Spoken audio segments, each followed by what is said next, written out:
Uh, Hi all and welcome back to our as usual online classes. And in this sixth semester, we are going to discuss about GST.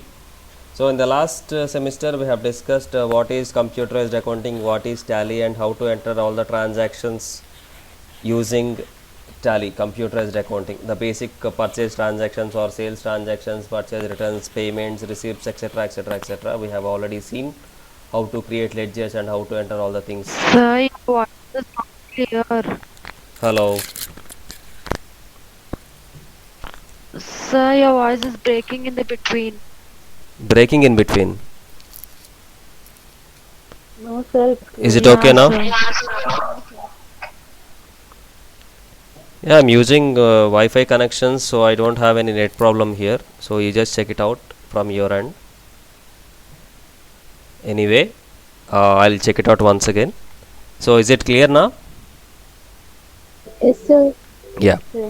So, in the last semester, we have discussed about computerized accounting, and in this semester, we are going to see the most important topic, that is GST, Goods and Services Tax.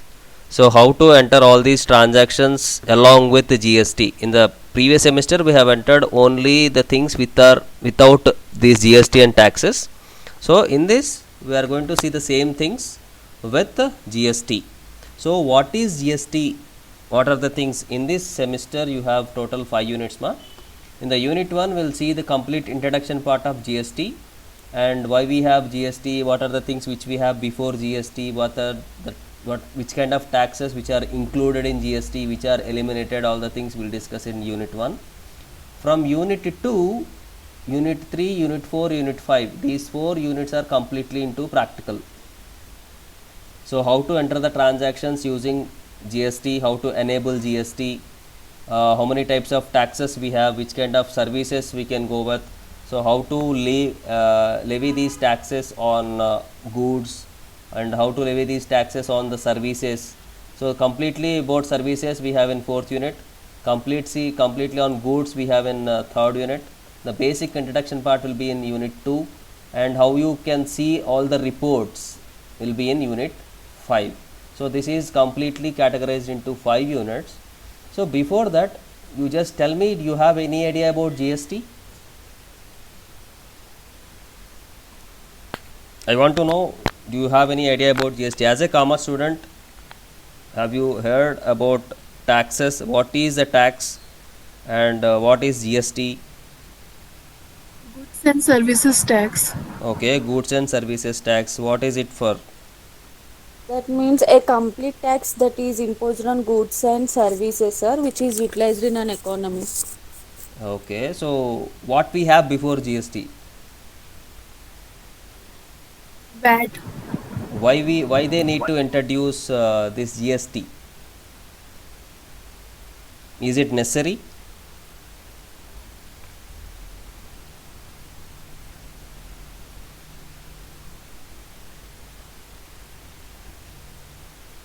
Is it required? Yes, sir. Because it's include all the taxes. Hmm. Okay, so mainly GST is introduced to overcome some input tax credits. Input tax credit is nothing but tax on tax. So to eliminate this tax on taxes and to eliminate multiple taxes in different states and different types, so we'll have a single tax in the complete nation. One tax, one nation is a formula which is behind this GST. So today we'll see the basic introduction part, why we need to go with GST, what are the previous things we have in GST, with a small introduction PPT session. So here we have a PPT presentation of taxes. So basic, what is GST? So here, what are the key business impacts? Not just change in tax regime, but business transactions. It is a basic overview of GST here. So here we can have interstate procurement could prove viable, opportunities to consolidate suppliers and vendors. These are the things, these are the benefits what we have. And the changes in both procurement and distribution arrangements, and current arrangements of distributions of finished goods may no longer be optimal with the removal of concept of excise duties. So these are different duties and excess taxes what we have. So what we can do with here, so this is not the thing, so actually this is the first one, this is the first page. Yeah, so here before 2005 we don't have even VAT. So in the year 2005 they have introduced VAT, value added taxes. So however several local taxes and levies continue to exist. So these are the indirect taxes what we have before GST in India: excess duty, service tax, CST, entertainment tax, entry tool or octroi, luxury tax, and countervailing duty. So here goods and is collected in different stages of sales. CST is levied on their state moment of tax, movement of goods. Excess duty on manufacturing. Services, on services will have service tax, and movie tickets will have entertainment tax. So these are the different taxes what you have till now before GST. Okay, is it okay? So here we have, these are the different taxes what you have before GST. Clear till this point? Yes, sir.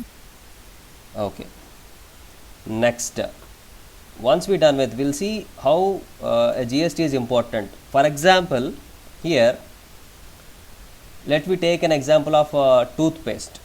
So for this tube we have 100 rupees, and on 100 rupees will have charge 10 rupees VAT. For this packing actually 20 rupees and extra 5 rupees VAT is added, and whitening agent cost will be 10 rupees and 2 rupees tax is already added. So here total tax will be 10 plus 5 plus 2, total 17 rupees of VAT which is on the product of purchase of all the items. Once the item is produced, the final product, the cost will be 100 plus 20 plus 10. So the total cost is 130. So if you go with 50 rupees as a margin, then when finally we'll sell the good, sell the item with 180 rupees. So in this, VAT on final product will be 25 rupees. So I'll add 25 rupees on the final product. So here VAT on final product is 25. VAT paid on purchases, already I paid VAT, again I am paying VAT again. So here already 17 rupees VAT is already imposed on this particular item. Even though you have to add, you have to pay extra 8 rupees on the particular item to sell that particular things. So these are the different tax. This mechanism is called input tax credit, input credit. So payable by the manufacturer of toothpaste. So how much he has to pay as a manufacturer? He has to pay 8 rupees tax he has to pay. So here the purchases can be claimed as 17 rupees he can claim, but 8 rupees he can't claim. For on 17 rupees he can get the input tax credit, but for this, on this 8 rupees he can't get it. So these are the losses what we have for a manufacturer. Even we have to pay the tax. For example, if you want to buy any product, in that product you have to pay some indirect taxes which are included in that particular price. So in some brackets will have inclusive of all the taxes, this is the amount which we have to pay.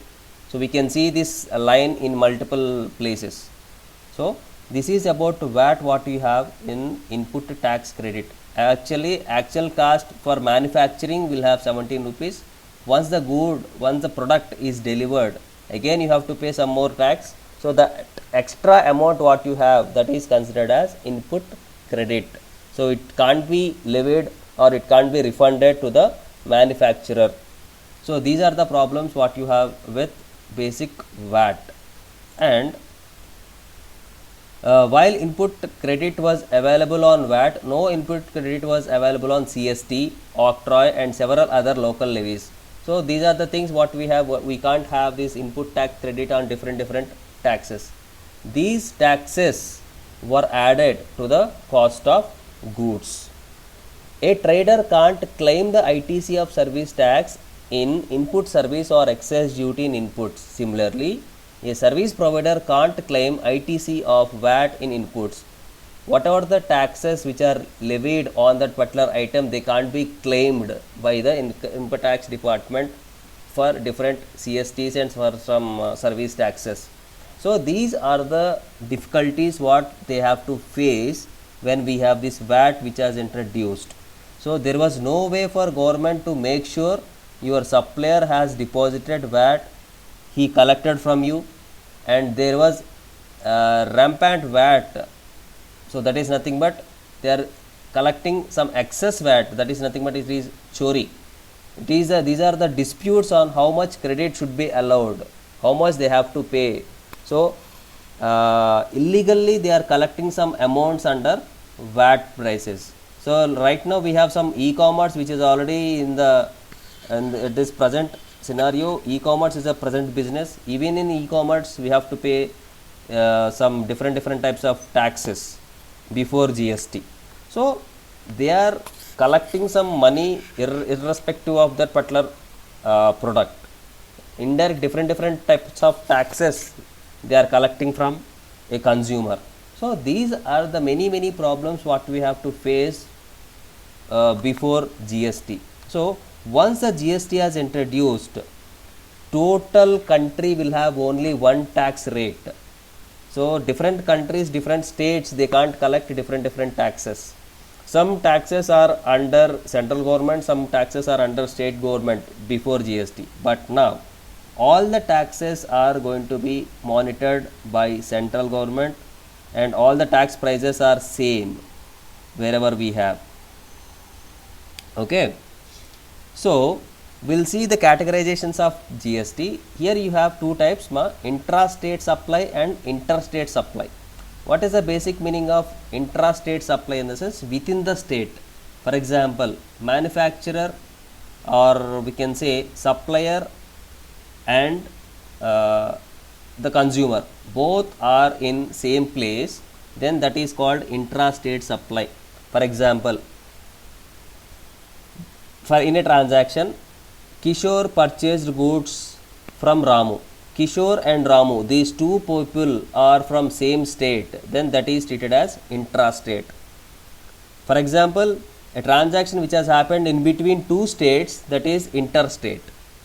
A transaction happened within the state, that is intrastate. Observe, intrastate and interstate. Intrastate is nothing but within the state. If you perform any transaction, that is considered as intrastate. In different states, that is interstate. ఇది అర్థమైంది అందరికీ? Is it okay? The difference between intrastate and interstate. Yes, sir. Intrastate is nothing but within the states. Interstate is nothing but between two states. So if a transaction has happened within the state, then we have to levy central GST and state GST. These two must be levied on that particular transaction. So for example, the tax amount is 20%, then 10% will go to central and 10% will go to state. So in this way the amount, tax amount will be bifurcated. Clear? If it is within the state, then you have to impose 10% for CGST and 10% for SGST on the total tax. Is it okay? Yes, sir. Yeah.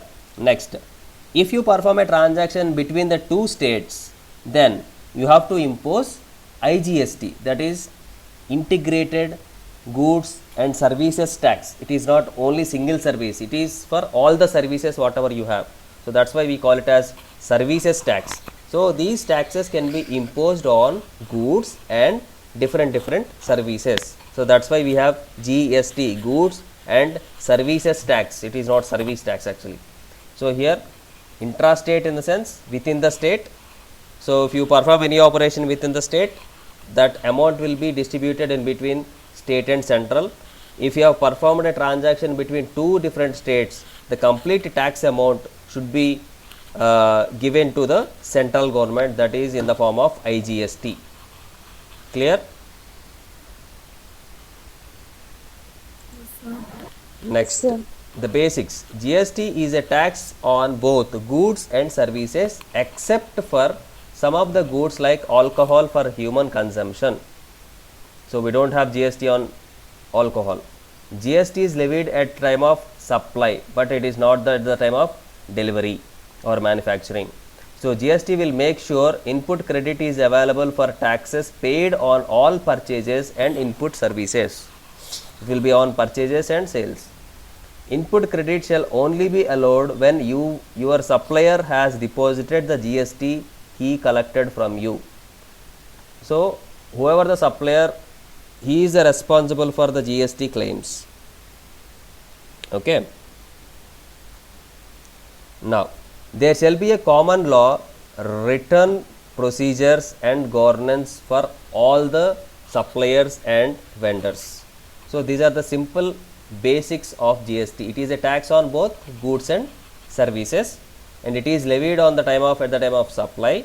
It will make sure input credit is available for tax paid on all purchases. It should be available, and input credit shall only be allowed only your supplier has deposited the GST which he has collected from you.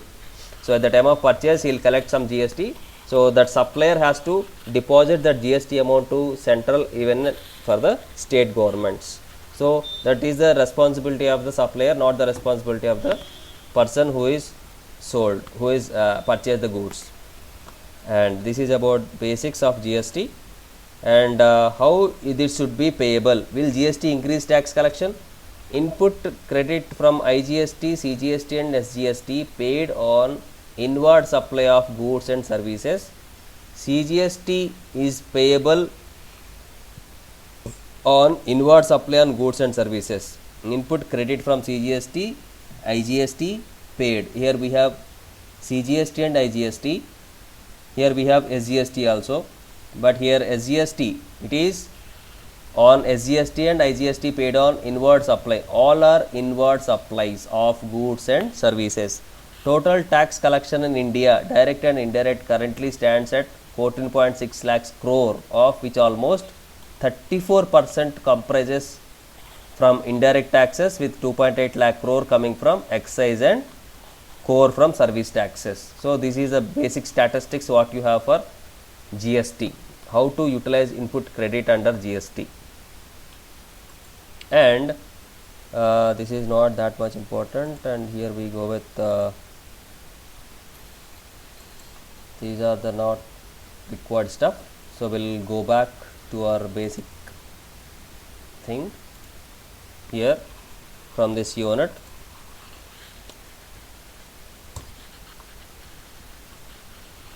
So basic introduction part, and we have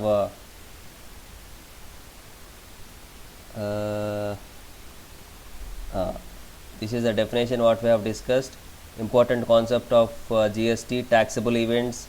It can be applied on supply, and it can be applied on services, goods and services. We can consume these taxes. So here completely.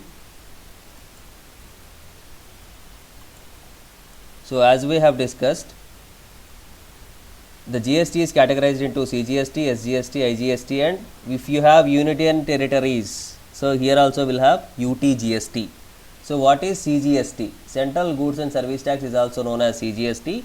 It is levied on the course of supply of goods and services in the states and union territories. The taxes which are subsumed under CGST are as follows. So CGST కిందకి ఏమేమి వస్తాయి? Central excess duty, service tax, additional duties, special additional duty of customs, duty of excise. So all these taxes which are comes under CGST, Central Goods and Services taxes, which are levied or on course of supply of goods and services in the states, different states. Next we'll have SGST. State Goods and Service Tax is also known as SGST. It is levied while dispensing the goods and services within the state. If it is within the states, we'll have SGST. In different states, we'll have CGST. And what are comes under SGST?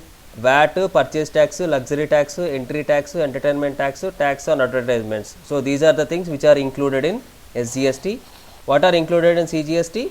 These are the things which are included in CGST. Now apart from these two, we have UTGST. IGST. So integrated goods and services taxes is also known as IGST. It is levied on goods and services in the courses of supply between the states or union territories or between the states and union territories. So IGST can be levied on two different states or two different union territories or state to union territory, whatever it might be, not within the states or not within the union territories. That these are all considered as IGST. So you have to remember three things ma. One is SGST, CGST and IGST. So IGST is levied when we perform a transaction in between two states or in between two union territories or in between one state and one union territory, that is IGST. Okay. Next, UTGST, the transaction which is performed within the union territory, that is considered as UTGST. Next, CGST, central GST, it is considered within the states, and SGST within the state. CGST within the states, in the two states, SGST in a single state if you perform the operation. So these are the four categorizations what you have: CGST, SGST, IGST and UTGST. Do you have any doubts in this, in these four categorizations? No, sir. Is it clear? Yes, sir. Yeah. And so how to register? Determination of tax registration, process of registration.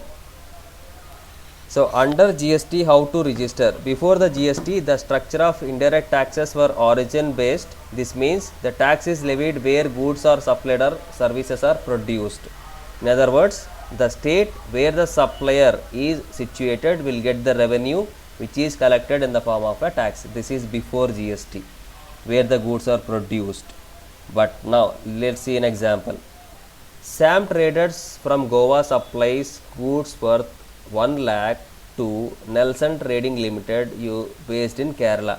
So Goa, Sam Traders from Goa supplies goods to Nelson Traders in Kerala. The tax revenue will be collected by Goa as Sam Traders is located in Goa. So tax is collected from Sam. Under GST, the tax structure is destination based. So tax is levied on where goods or services are consumed or supplied.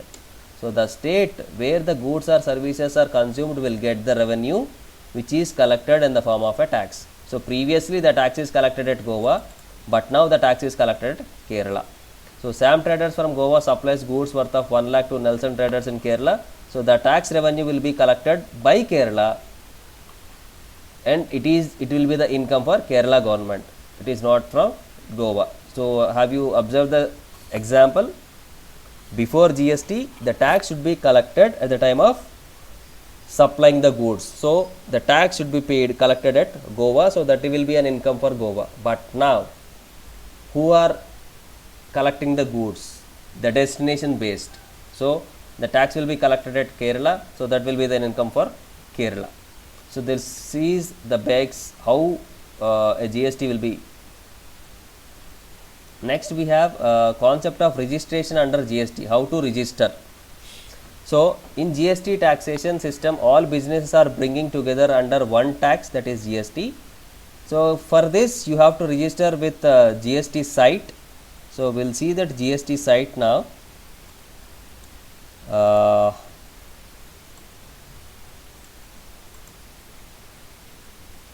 www.gst.gov.in. So this is the GST site what you have, goods and services taxes. So if you want to pay any GST, you have to pay from this website only. So here we'll have basic GST registration. These are the services whatever we have. Here you have the registration. Just click on this new registration under GST. So once we click on that new registration, we'll get an application form. So this is a new registration. What you are a taxpayer, tax deductor, tax collector, GST partitioner, non-resident. So these are the different categories what you are depends on the things. Here if you are a GST practitioner, or in which way you want to register yourself. So you are a taxpayer, select anything, and here you are belongs to which state. So I belongs to Telangana, and the district you have to select here, Hyderabad, and legal name of the business, what is your business name. So here you have to enter the business name, and here you have to enter the PAN card number of your business, which is named as per your business. Me company, the PAN card must be there on your business name. So here if you have a PAN card, click here to apply. If you don't have a PAN card, okay. So here you have to mention that email address and your mobile number you have to give. Based on, once you enter this code, click on the proceed, automatically it will go for the next part, that is OTP verification. Once it is OTP verified, you will get a GST PIN number. So that GST number, how it would be. So see, structure of GSTIN. A business which is registered under GST law is approved by Indian government as a supplier of goods and services. The input tax credit is permitted only to registered businesses. So the format will be of 15 digits of GST PIN number is available. First 2 digits will tell you the state code, you belongs to which state, and the next 10 digits will be your PAN number, and next 1 digit will be entity code, left blank, 14 place will be left blank, and here you have check digit. So this is the structure of your 15 digit PAN number, 16 digit GSTIN number. So in the GST number, first 2 digits will tell you the state, you belongs to which state. Okay. So once you click on this registration process, see here already we have seen submission of details. So in that it will ask you the PAN number, mobile number and email ID. So once provisional certificate of registration, once it is generated, that will be submitted to GST Regulation Act 24, and the final registration certificate we will get. So these are the things, or the steps what you have. Part A, registration 1, and then we'll go for the verification, application reference number. Part B, registration 01 from GST, and the certification registration you will get. So from this site, once we enter all the transactions, once we click on proceed, then your verification will be performed, OTP verification. Once it is verified, then you will get one GST number. Okay, so this is the way how to register with GST. So every company, every firm must be registered with GST, then only we can perform the operations, either it can be a purchase operation or a sale operation. So entire GST payments will be done by this website. Here only you have to pay. It is a GST law, you have to download. If you have any things, we can download. So these are the services. If you have click on payment, it will ask you. If you go for payments, first of all you have to log in, create a challan, track payment status, and this is GST PMT. Here invoices, if you want to download, you can get it your invoices. If you click on this login button, once you are registered, it will ask you your username and password. Based on that username and password, you have to log in. So in this, the complete GST details, whatever the taxes which you have uploaded, which you have paid, complete information is available in this site along with the company specific logins and authentications. If you are an authenticated, if you have authenticated login user, so that you can log in into that site and you can see all the taxes what you have paid, and when you have paid, what is the tax amount, all the things you can see in that site. So even if you want to cancel or if you want to amendment the registration, even we can do that. So the cancellation and renovation of registrations can be possible under this act. So cancellation of registration, for cancellation of registration, a registered taxable person should submit the application form GST registration 14, including appropriate details regarding closing stock, shifting of business, etc. So he has to give the complete information about his business at the time of cancellation of the registration. the acknowledgement application will be reviewed by official officers and issues a notice in form GST regulation under 15 in order to obtain the reasons why he want to cancel the registrations. So he has to give a proper reasons for cancellation, then only they'll approve that cancellation request, or else they won't approve. So in case if a taxable person voluntarily registered under GST, he is liable for cancellation of registration only after completing 1 year of registration. He can't cancel the registration before 1 year. So these are the things what you have to remember. And renovation and revocation registrations. So here you have some following are the points highlighted in revocation of registrations. In revocation in sense renewal of registrations. So this is the complete theoretical part. You just go through with the theoretical part. If you have any doubts in this, even I can solve the things, or we'll discuss these topics, theoretical topics later. And supply of goods and services, how to supply the goods. Explain supply of goods and services under GST. Which type of supplies?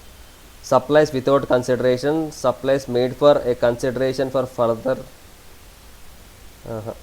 Okay, so okay, we'll discuss these topics in the next class. Till now what we have discussed, we discussed what is GST, what we have before GST, what is input tax credit, and how taxes are levied on an item, and what is the different types of GSTs, the complete GST classification. In that GST classification we have CGST, SGST, IGST and UTGST, and we have seen how to register with a GST using that www.gst.gov.in, and what is the structure of GST number, GSTIN number. The first 2 digits will indicate the state code you belong to, next 10 digits will be the PAN number, and here you have entity code, and one will be left blank, another is a check digit. So here you have a complete procedure how to register under GST site for your firm. So these are the things which we have discussed in today's class. In the next class we'll see what is this supply of goods and services, and we'll see the remaining topics what you have in this chapter. Okay, is it fine? Hello, anybody there? Yes, sir. Yes, sir. Yeah. So this is about today's basic session.